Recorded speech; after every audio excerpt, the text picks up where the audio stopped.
I'm about to make sauce tonight, and this is what I got out of a can of Hunt's San Marzano whole peel tomatoes. Look at this. Look at this crap.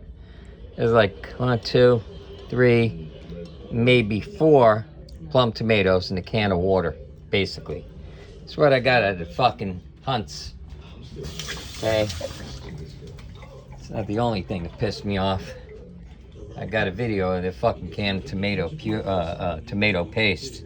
It's supposed to be, I don't know, I think it was 10 ounces, and you see a big hole in the goddamn thing. And yeah. So anyway, I wanted to see how these were. This is Giusa San Marzano. Let's see the difference. Oh boy, look at this. Holy mackerel. Look at the fucking difference. Fuck you, Hunts. Son of a bitches. Look at the difference. Wow. Hunts is bullshit. You're getting nothing for your fucking money.